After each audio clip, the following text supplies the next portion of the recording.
Nintendo is suing a streamer for allegedly streaming emulation of pirated Nintendo games before those games were even released. And trust me, everything the streamer could have done wrong, they did, at least according to Nintendo. They antagonized Nintendo, they pirated Nintendo's games, they played these games before the release date and then had the gall to broadcast it, and even after their videos and channels were taken down, they would just start up new ones. They were literally telling Nintendo to sue them. There's no logical or legal defense for what this person allegedly did. Nintendo knows that, and they're coming after this person hard. And by the way, I've already used the word allegedly several times in this intro, but everything in this video is coming from Nintendo's lawsuit, so this is all alleged. But nonetheless, if you pay attention to the language that Nintendo used in this latest lawsuit of theirs, you can tell that it's just another domino in their plan. They're using each subsequent lawsuit to effectively make emulation illegal. If you think the law on this is settled, I'm sorry to tell you that it is not exactly the case, at least with regard to the Nintendo Switch. If you're emulating Switch games on your Steam Deck and there's any public record of this, then you should be aware that Nintendo has been carefully building a case to make it so that you can be sued for up to $2,500 for each individual infraction. No, they're not there yet, but it's clear that that's what they're aiming for. And look, I am not here to trade on fear, but I do think that this is something to be aware of and to adjust your behavior accordingly. I'll break down why that's the case and what breadcrumbs Nintendo has been leaving in their wake of destruction, and what are the things that could put the biggest target on your back, because as the saying goes, you don't have to run faster than the bear to get away, you just have to run faster than the guy next to you. Folks, I know how important it is to have the right charger for the right occasion, and the new Baseus Picogo fast charger 45 watts is perfect for any time you're taking your gadgets on the go. This is an ultra efficient and compact 45 watt fast charger from Baseus that's perfect for your phone or handheld. It supports the latest charging standards, including PD 3.0 and PPS. It even uses the premium Pi chip sourced from the same manufacturer as the iPhone. All of that adds up to not only faster, but also safer charging, and all in an ultra mini design. I mean, look at this. The power supply that comes with the Steam Deck is 45 watts, just like the Picogo, but look at how much smaller the Picogo is. That's going to be a lifesaver when you have to plug into a tight spot.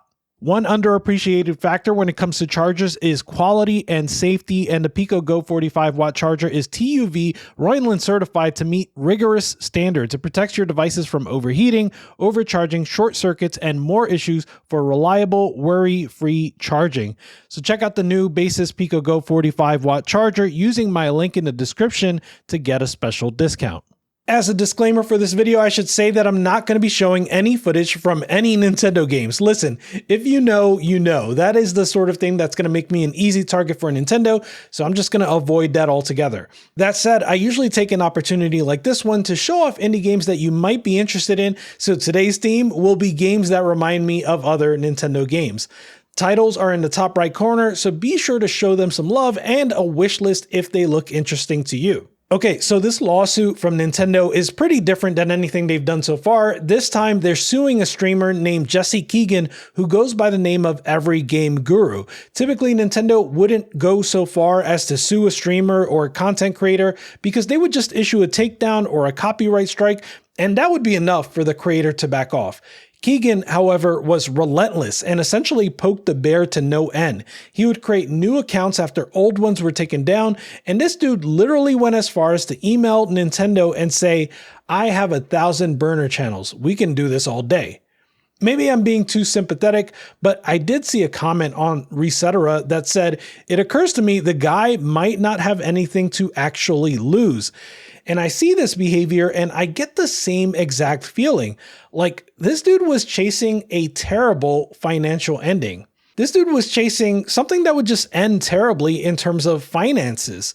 Keegan was streaming to just a handful of viewers with nothing to gain, putting himself in the crosshairs of literally the most litigious company in gaming.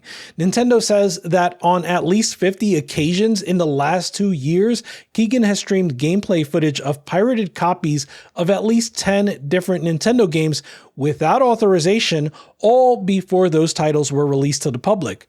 Most recently, this included Mario and Luigi Brothership, which he started streaming 16 days prior to its release on October 22nd.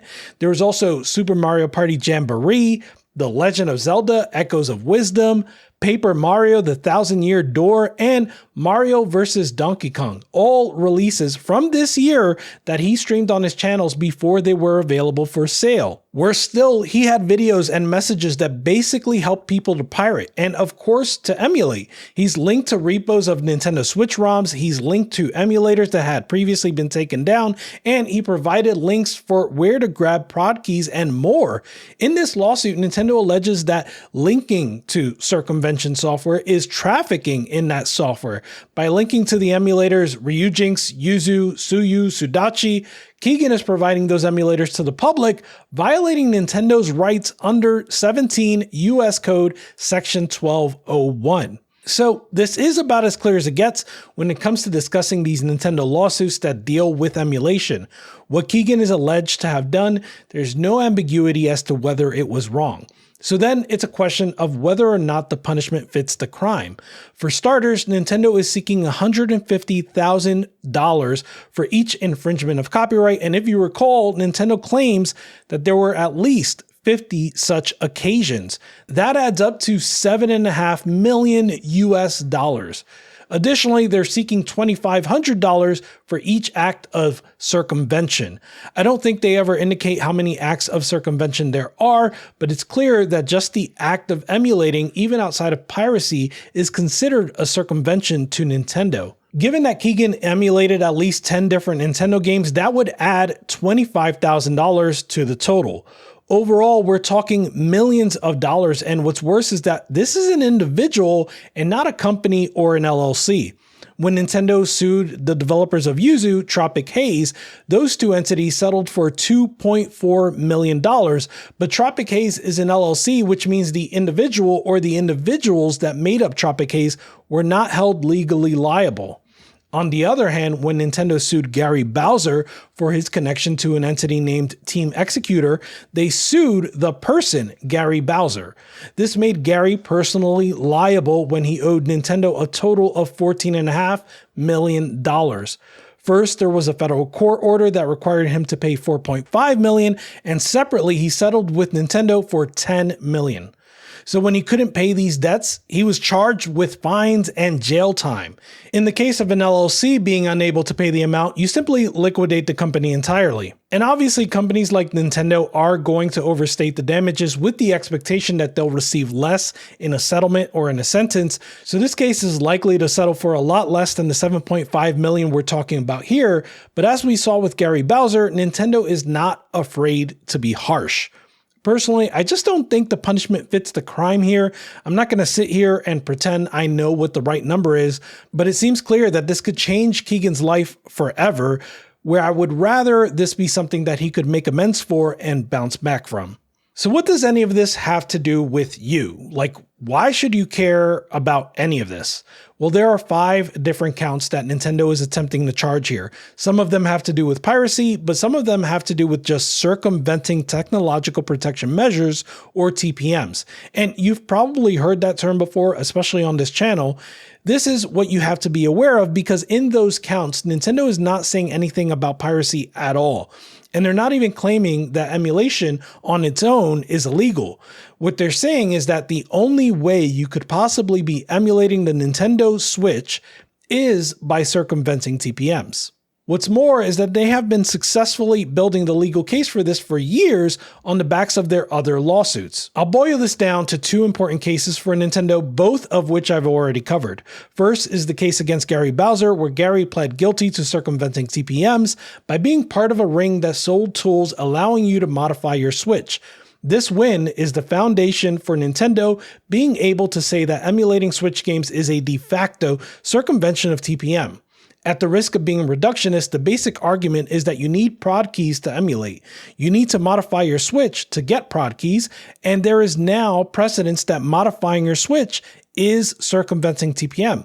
Ergo, you must be circumventing TPM if you're emulating. You can make an argument against this, but your legal argument can't be that emulation is legal because Nintendo isn't claiming that it's not illegal. You would have to address Nintendo's actual claim. The second case in question is the one targeted at Tropic Haze, the developers behind the Yuzu emulator.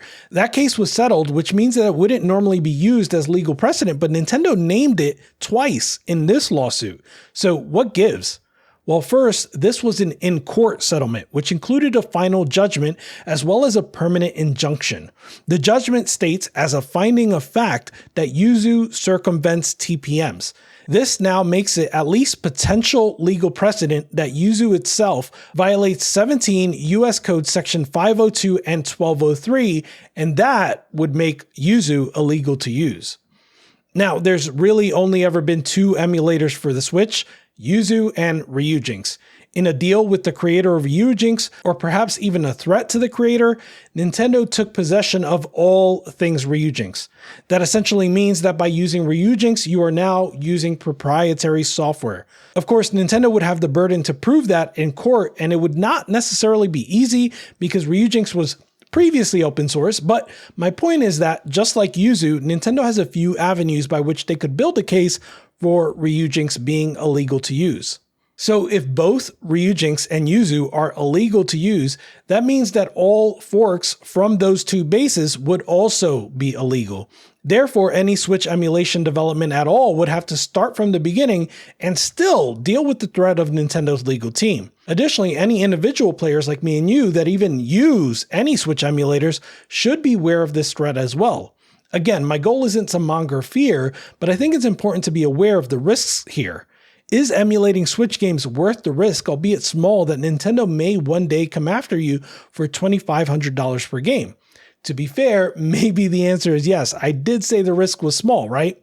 But even if you decide that's the case, then at least please don't broadcast it and don't antagonize Nintendo when they send you a warning sign. Nintendo are not playing fair, and they clearly have no qualms ruining people's lives, even when those people admittedly make poor decisions.